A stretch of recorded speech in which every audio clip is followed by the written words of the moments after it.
Градоначалникот на град Скопје не отстапува од одлуката со ограда да го затвори нелегалниот премин на Битпазар. По вчерашните протести на граѓани кои се противат на ова решение, Орце Ѓоргиевски најави дека ќе бара помош од МВР, а ќе разговара и со градоначалникот на Чаир Изет Меджити. И верувам дека ќе го решиме тој проблем таму.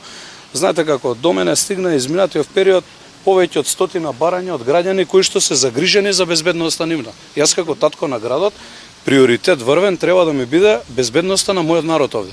И нема тука компромис со никого. Јас имаме една алтернатива единствена.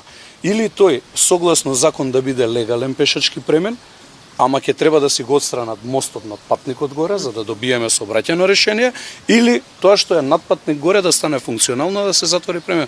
Нема тука квантна физика, многу се едноставни законите и сообраќајните правила во нашиот главен град. Јас нема да си дозволам да носам некого на душа. Граѓаните кои го користат преминот бараат поставување на семафор зашто повозрастните не можат да го користат надвозникот.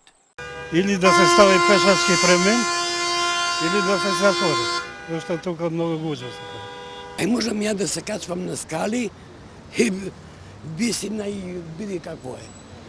Дали семафорот би бил решение за овде? Може. Подобро семафор него ли скалите. Кај можат стари луѓе да се качват на пака. А тоа па далеку ние. Не да се затвори, него семафор да има. Кај ќе се качи 80 годишен човек овде да се качи на мостот. Потребите на граѓаните се на прво место и градот треба да одговори на потребите на граѓаните, а не граѓаните на градот. Бидејќи многу граѓани го користат овој нелегален премин, се создаваат гужви на булеварот Крсте Петков Мисирков. Возачите стануваат нервозни, а ваква е сликата речиси секој ден.